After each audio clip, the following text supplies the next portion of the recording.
पहले बल्लेबाजी करते हुए कप्तान रियान पराग और नीतीश राणा की ताबड़तोड़ बल्लेबाजी ने चेन्नई के गेंदबाजों को बुरी तरह धोया और दिखा दिए तारे। लेकिन फिर ऋतुराज गायकवाड़ की तूफानी बल्लेबाजी के चलते रोमांचक मोड़ पर पहुंच गया था मुकाबला। अंतिम 6 गेंद पर चाहिए थे 20 रन और फिर महेंद्र सिंह धोनी ने अपने पुराने अंदाज में की ऐसी बल्लेबाजी की पलट डाला पूरा मैच, जिसे देखकर सब हो गए हैरान। जी हाँ, आपको इस वीडियो में दिखाने जा रहे हैं आज के सांस रोक देने वाले राजस्थान और चेन्नई रोमांचक महामुकाबले की पूरी हाईलाइट। तो अंत तक वीडियो जरूर देखिएगा। लेकिन इससे पहले अगर आपको भी चेन्नई और राजस्थान के बीच खेला गया आईपीएल का 11वां मुकाबला पसंद आया हो तो इस वीडियो को दिल से एक लाइक जरूर करें। नमस्कार दोस्तों, आईपीएल 2025 का 11वां और अब तक का सबसे रोमांचक सांसों को रोक देने वाला महामुकाबला आज आईपीएल इतिहास की 2 बड़ी टीमें राजस्थान रॉयल्स और चेन्नई सुपर किंग्स के बीच बरसापारा क्रिकेट स्टेडियम गुवाहाटी में खेला गया। ऐसे में मुकाबले की शुरुआत हुई चेन्नई के टॉस जीतने को लेकर। जी हाँ, आज के इस रोंगटे खड़े कर देने वाले महामुकाबले में कप्तान ऋतुराज गायकवाड़ ने टॉस जीता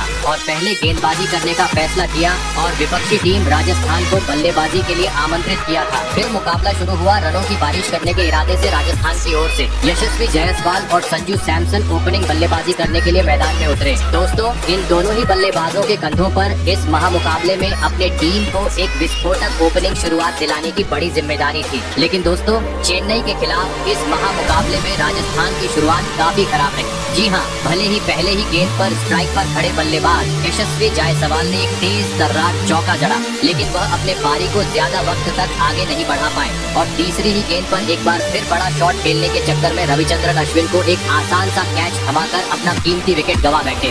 आपको बता दें, यशस्वी जायसवाल आज टीम के लिए मात्र 4 ही रन बना सके। ऐसे में जल्दी ही पहला झटका लग जाने के बाद मैदान में उतरे नीतीश राणा और आते ही जोरदार चौका लगाते हुए उन्होंने अपना खाता खोला। दोस्तों, भले ही यशस्वी जायसवाल के रूप में राजस्थान को बड़ा झटका लग चुका था, लेकिन इसका दबाव मैदान में मौजूद संजू सैमसन और नीतीश राणा पर बिल्कुल नहीं देखने को मिल रहा था।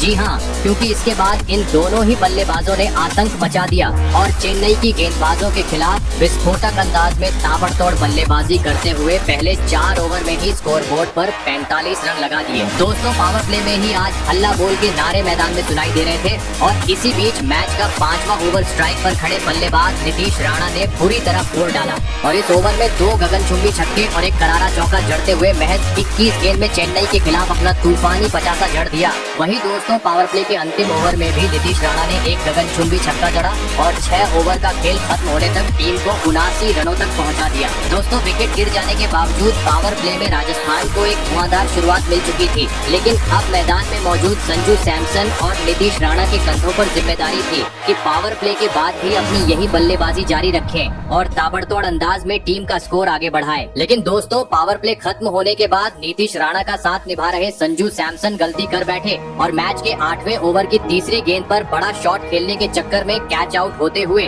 पवेलियन लौट गए। आपको बता दें, नूर अहमद ने संजू सैमसन को 20 रनों पर पवेलियन भेजा। ऐसे में दोनों ही ओपनिंग बल्लेबाज पवेलियन लौट जाने के बाद अब राजस्थान की ओर से मैदान में उतरे कप्तान रियान पराग। दोस्तों, नीतीश राणा की घातक बल्लेबाजी के चलते राजस्थान 10 के रन रेट से आगे बढ़ती जा रही थी और अब दूसरी छोर से रियान पराग भी उनके साथ देने के लिए मैदान में उतरे थे और उन्होंने भी अब खराब गेंद को सीमा रेखा के पर पहुंचाना शुरू कर दिया था, जिस कारण जल्दी ही राजस्थान ने 100 रन का आंकड़ा भी पार कर लिया। दोस्तों, नीतीश राणा अपनी धमाकेदार बल्लेबाजी के दम पर राजस्थान को एक बड़े स्कोर की ओर ले जा रहे थे, लेकिन तभी महेंद्र सिंह धोनी ने अपनी चाल चली और मैच के 12वें ओवर की तीसरी गेंद पर नीतीश राणा को स्टंप आउट करवाते हुए चेन्नई को इस मुकाबले की सबसे बड़ी सफलता दिला दी। आपको बता दें, नीतीश राणा 36 गेंद में 81 रनों की धुआंधार पारी खेल आउट हुए। फिर मैदान में आए ध्रुव जुरैल, परंतु दोस्तों, चेन्नई की घूमती हुई गेंद के सामने वह ज्यादा वक्त तक क्रीज पर नहीं टिक पाए और एक ओवर बाद ही कैच आउट होते हुए अपना विकेट गंवा बैठे। आपको बता दें, ध्रुव जुरैल आज मात्र 3 ही रन बना पाए। दोस्तों, लगातार 2 विकेट हासिल करने के चलते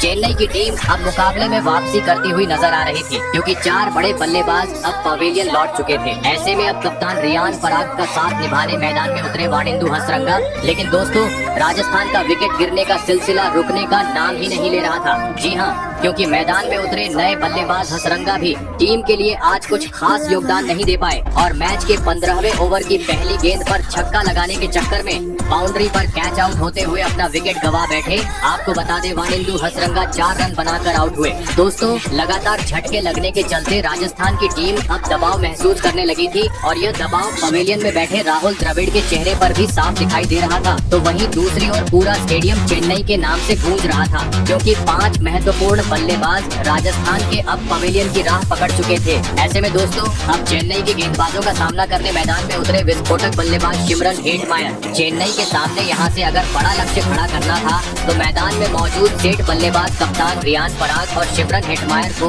ताबड़तोड़ बल्लेबाजी करना जरूरी था। और दोस्तों, ऐसी ही कुछ झलकियां देखने को मिली मैच के 17वें ओवर में, जहां पर स्ट्राइक पर खड़े बल्लेबाज रियान पराग ने अपना असली रूप दिखाया और पहले 2 गेंद पर एक आसमानी छक्का और एक तेज जोरदार चौका जड़ दिया। लेकिन दोस्तों, 18वें ओवर में टीम के लिए बहुमूल्य पारी खेल रहे रियान पराग भी अंततः अपना धैर्य खो बैठे और मतीशा पथिराना की अंदर आई हुई यॉर्कर पर सीधा क्लीन बोल्ड होते हुए टीम को मझदार में छोड़ गए। आपको बता दें, रियान पराग ने 37 रन की पारी खेली। ऐसे में अब अंतिम 2 ओवर का खेल बाकी था। मैदान में उतरे जोफ्रा आर्चर। लेकिन दोस्तों, 19वां ओवर पूरी तरीके से चेन्नई के हित में रहा, जहां पर गेंदबाजी करने आए खलील अहमद ने आतंक मचा दिया और राजस्थान के और 2 बल्लेबाजों को पवेलियन का रास्ता दिखा दिया। जी हाँ, पहली गेंद पर नए बल्लेबाज जोफ्रा आर्चर को ऋतुराज गायकवाड़ के हाथों कैच आउट करवाया, तो वही 2 गेंद बाद मैदान में उतरे कार्तिकेय सिंह को भी रन आउट करते हुए पवेलियन का रास्ता दिखा दिया। ऐसे में अब राजस्थान को 200 रन तक पहुंचाने की पूरी जिम्मेदारी हेटमायर के कंधों पर आ चुकी थी। परंतु दोस्तों, मैच के अंतिम यानी 20वें ओवर में हेटमायर का भी शिकार चेन्नई के धुआंधार गेंदबाजों ने कर डाला, जिस कारण एक बेहतरीन शुरुआत मिलने के बावजूद अंततः राजस्थान चेन्नई के सामने 183 रनों का ही लक्ष्य खड़ा करने में सफल हो पाई। ऐसे में दोस्तों, इसके बाद राजस्थान से मिले 183 रनों के लक्ष्य का पीछा करने चेन्नई की ओर से रजित रविंद्र और राहुल त्रिपाठी बल्लेबाजी करने के लिए मैदान में उतरे। दोस्तों, राजस्थान ने दिया हुआ लक्ष्य बड़ा था। ऐसे में दोनों ही बल्लेबाजों पर ताबड़तोड़ शुरुआत दिलाने की बड़ी जिम्मेदारी थी। लेकिन दोस्तों, एक बार फिर लक्ष्य का पीछा करते हुए चेन्नई की शुरुआत काफी खराब रही। जी हाँ, और पहला ओवर लेकर आए तूफानी गेंदबाज जोफ्रा आर्चर ने चौथी ही गेंद पर ओपनिंग बल्लेबाज रजित रविंद्र को विकेटकीपर ध्रुव जुरैल के हाथों कैच आउट करवाते हुए चेन्नई को पहला झटका दे दिया। आपको बता दें, रजित रविंद्र आज अपना खाता भी नहीं खोल सके। ऐसे में जल्दी ही पहला झटका लग जाने के बाद अब मैदान में उतरे कप्तान ऋतुराज गायकवाड़। दोस्तों, पावर प्ले में आज राजस्थान की घातक गेंदबाजी का सामना चेन्नई के बल्लेबाजों को करना पड़ रहा था। जी हाँ, क्योंकि गेंदबाजी इतनी सही लाइन और लेंथ से हो रही थी कि मैदान में मौजूद ऋतुराज गायकवाड़ और राहुल त्रिपाठी चाहकर भी बड़ा शॉट खेलने में सफल नहीं हो पा रहे थे, जिस कारण पहले 3 ओवर में यह दोनों ही बल्लेबाज मात्र 5 ही रन स्कोर बोर्ड पर लगा पाए थे। लेकिन दोस्तों, आखिरकार मैच के चौथे ओवर में राहुल त्रिपाठी ने अपने हाथ खोले और लगातार 2 चौके जड़ दिए। वहीं इसके बाद 5वां और 6ठा ओवर भी मैदान में मौजूद राहुल त्रिपाठी और ऋतुराज गायकवाड़ ने चेन्नई के हित में किया और इन 2 ओवर में 26 रन बटोरते हुए पावर प्ले का 6 ओवर का खेल खत्म होने तक टीम को 42 रनों तक पहुंचा दिया। दोस्तों, भले ही चेन्नई के बल्लेबाज जैसी चाहिए वैसी शुरुआत पावर प्ले में टीम को नहीं दिला सके थे, लेकिन राजस्थान ने दिए लक्ष्य के करीब पहुंचना था। तो अब पावर प्ले के बाद मैदान में मौजूद दोनों ही बल्लेबाजों को तेज गति से विस्फोटक अंदाज में बल्लेबाजी करना जरूरी था। लेकिन दोस्तों, पावर प्ले के बाद तुरंत ही 8वां ओवर लेकर आए हसरंगा ने चेन्नई की इन उम्मीदों को चकनाचूर कर दिया और पहले ही गेंद पर राहुल त्रिपाठी को बाउंड्री पर कैच आउट करवाते हुए चेन्नई को दूसरा झटका दे दिया। आपको बता दें, राहुल त्रिपाठी 23 रन की पारी खेल आउट हुए। ऐसे में 2 बड़े बल्लेबाज पेवेलियन लौट जाने के बाद अब इम्पैक्ट प्लेयर के रूप में मैदान में उतरे विस्फोटक बल्लेबाज शिवम दुबे और आते ही एक गगनचुंबी छक्के के साथ उन्होंने अपने पारी का आगाज किया। वहीं 10वें ओवर की पहली 2 गेंद पर भी हसरंगा के खिलाफ दुबे का आक्रामक रूप देखने को मिला, जहां पर उन्होंने एक गगनचुंबी छक्का और एक तेज तर्रार चौका जड़ दिया। लेकिन दोस्तों, तीसरी गेंद पर शिवम दुबे लालच कर बैठे और एक बार फिर बड़ा शॉट खेलने के चक्कर में कैच आउट होते हुए अपना कीमती विकेट गवा बैठे। आपको बता दें, रियान पराग ने एक जादुई कैच लपकते हुए दुबे को 18 रन के निजी स्कोर पर पवेलियन का रास्ता दिखाया। फिर अब चेन्नई की ओर से मैदान में उतरे विजय शंकर। लेकिन दोस्तों, इस महामुकाबले में वह टीम के लिए कुछ योगदान नहीं दे पाए और एक ओवर बाद ही हसरंगा की गेंद पर सीधा क्लीन बोल्ड होते हुए अपना विकेट गवा बैठे।